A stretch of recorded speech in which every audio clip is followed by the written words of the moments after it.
दोस्तों, देश भर में इस वक्त अरावली का मुद्दा काफी ज्यादा गरमाया हुआ है और सबसे बड़ी बात, इस मामले पर गोदी मीडिया में भी दो फाड़ होता हुआ नजर आ रहा है। सबसे ज्यादा लोग चौंक रहे हैं अर्नब गोस्वामी को देखकर। उन्होंने सुधीर चौधरी का नाम लिए बगैर ऐसा बोला कि बवाल मच गया।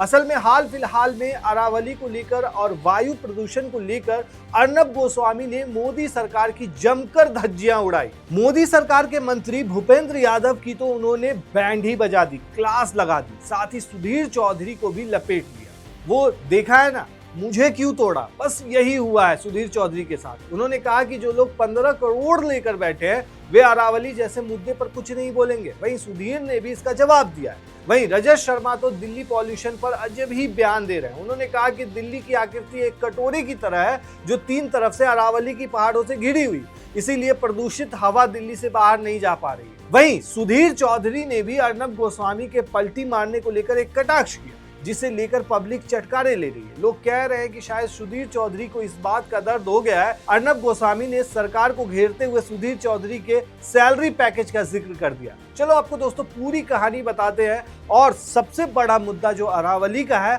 उसकी क्या कहानी है वो भी आपको बताते हैं। असल में दोस्तों, सरकार का कहना है कि 100 मीटर से कम ऊंचाई वाले पहाड़ियों यानी कि अरावली हिल नहीं मानी जाएगी और उन्हें संरक्षित नहीं माना जाएगा। इसे लेकर आंदोलन छिड़ गया है। जयपुर से लेकर कई जगह प्रोटेस्ट हो रहा है। इसके अलावा दिल्ली में प्रदूषण को लेकर जनता सरकार से सवाल कर रही है। ऐसे में अर्नब गोस्वामी ने मोदी सरकार को घेरा और मोदी समर्थक मीडिया पर भी सवाल उठा दिए। हालांकि अर्नब गोस्वामी खुद भी उसी मीडिया का हिस्सा माने जाते हैं, लेकिन लंबे समय बाद उन्होंने थोड़ी बहुत पत्रकारिता करते हुए कहा कि कारपोरेट मीडिया ये सवाल नहीं पूछ सकता, राजनीतिक मीडिया नहीं पूछ सकता, लुटियंस मीडिया नहीं पूछ सकता और सरकार से 15 करोड़ लेने वाले एंकर भी ये सवाल नहीं पूछ सकते।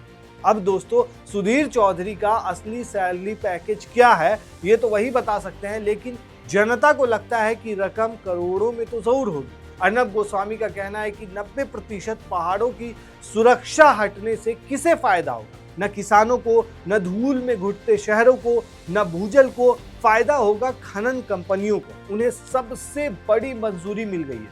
अब लोग चौंक गए कि आखिर अर्नब गोस्वामी को हो क्या गया है दोस्तों। उन्होंने ये तक कहा कि अरावली और थार रेगिस्तान को हरियाणा, पश्चिम यूपी और दिल्ली की तरफ बढ़ने से रोकती है, लेकिन अब 90% अरावली की कानूनी सुरक्षा खत्म हो चुकी है। जो खनन पहले अवैध था अब कानूनी हो जाएगी, पर्यावरण मंजूरियां आसानी से मिलेंगी, विदेशी निवेश आएगा और लोग रातों रात अरबपति बन जाएंगे। राज्य सरकार कहेगी कि वे सुप्रीम कोर्ट का पालन कर रही है।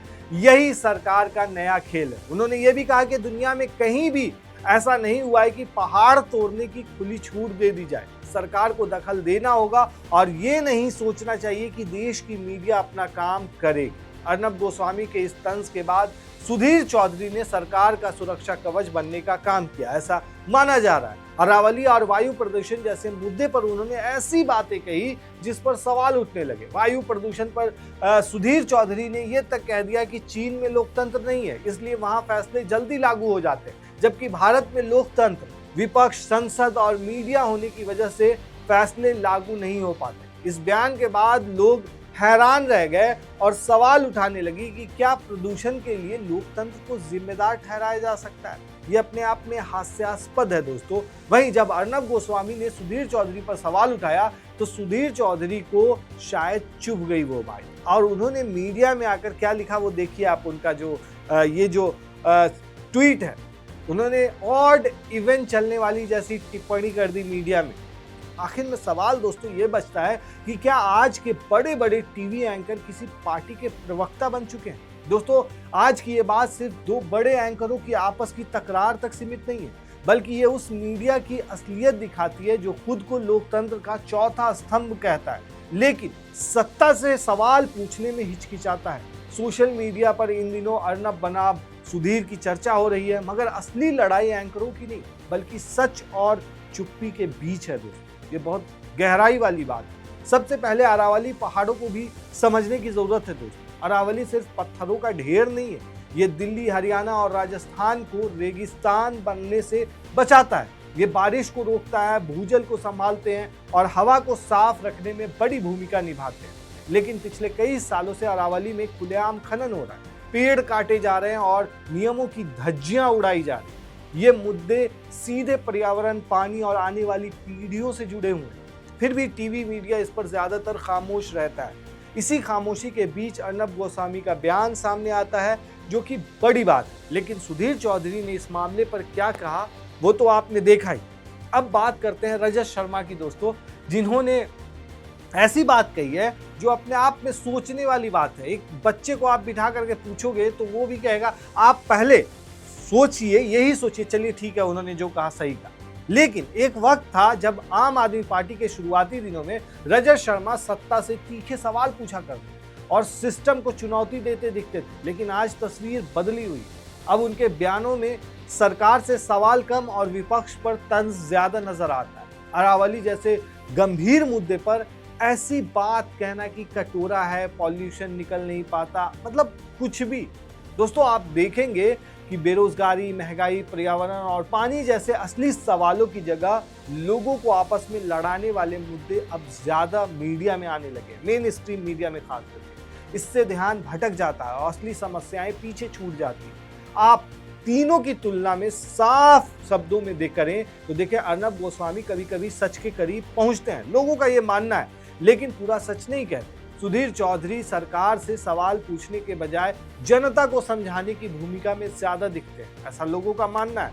रजत शर्मा जो कभी संतुलित पत्रकारिता की पहचान थे, आज ज्यादातर मुद्दों पर चुप रहते हैं या फिर उसको दूसरे तरीके से पेश करते हैं। और जो देखा आपने दोस्तों कि ये चीजें चल रही है और साफ सीधी बात है कि अरावली जैसे बड़े और गंभीर मुद्दे पर टीवी पर बहसों का हिस्सा नहीं बन रहे हैं, तो ये सिर्फ मीडिया की विफलता नहीं है। आप समझ सकते हैं दोस्तों कि कितना बड़ा मुद्दा है। और वायु प्रदूषण अभी देश के अंदर कैसा चल रहा है, इस मामले को लेकर दोस्तों सोशल मीडिया पर भी बवाल मचा हुआ है। नरेंद्र मोदी को टैग करते हुए एक शख्स लिखते हैं कि नरेंद्र मोदी जी, ये जो अरावली में 100 मीटर से कम वाले पहाड़ों को हटाने की बात हो रही है, ये बिल्कुल ज्योग्राफी के हिसाब से गलत है। यदि ऐसा हुआ तो हाहाकार मच जाएगा और ग्लेशियर पे धूल जमने से वो भी पिघलने लगेगा और अमीर तो जी लेंगे, लेकिन गरीबों का क्या होगा? क्या आपको वोट इसलिए दिए थे? ये टैग करके लिख रहे हैं। वही दूसरे एक शख्स लिख रहे हैं, ये देश किसी की जागीर नहीं है। अरावली को नष्ट करने की विनाशकारी नीति को जनता द्वारा करारा जवाब मिलेगा। ये चेतावनी नहीं, जनता का अल्टीमेटम है। अब सड़कों पर ऐसा आंदोलन होगा कि केंद्र की सत्ता हिल जाएगी। दोस्तों इस मामले को लेकर के उदयपुर के अंदर में भारी बवाल भी देखा गया। दोस्तों लोग प्रदर्शन करने के लिए पहुंचे और तख्तियां लेकर के पहुंचे, प्रदर्शन करते हुए नजर आए। अरावली हमारी माँ है, इस तरीके के नारे गूंज रहे थे दोस्तों और तख्तियां लगी हुई थी। तो इस धक्का मुक्की की भी खबर सामने आ रही है कि वहाँ उदयपुर में धक्का मुक्की भी हुई है पुलिस और जो प्रदर्शन कर रहे थे उनके बीच। तो दोस्तों ये बड़ा एक मुद्दा है और इस पर जो अभी चल रहा है उस पर सोचने वाली बात है। हालांकि अरावली की अगर बात करें दोस्तों तो वहीं से सबसे ज़्यादा आप अगर देखेंगे टेक्सटाइल के जो भी चीज़ें होती है, आप मार्बल हो गए या फिर मतलब जो भी चीज़ें हैं, ज़्यादातर देश के अंदर में वहीं की लगी हुई है, मतलब वहीं से खनन होकर के पहुंचा है। तो अब अगर ऐसा होता है कि 100 मीटर से नीचे वाले को नहीं माना जाएगा तो आप समझ सकते हैं कि किस कदर खनन हो जाएगा। मतलब कि जब नहीं था तब इतनी सारी चीज़ें हो रही थी, अब जब गैर कानूनी नहीं रहेगी चीज़ें उसके बाद क्या होगा आप समझ करके देखिए कितने तेज़ी से उसका एक तरह से ख़त्म कर दिया जा सकता है। आप क्या कहते हैं इस पूरे मामले पर, हमें कमेंट में ज़रूर बताएं। शुक्रिया।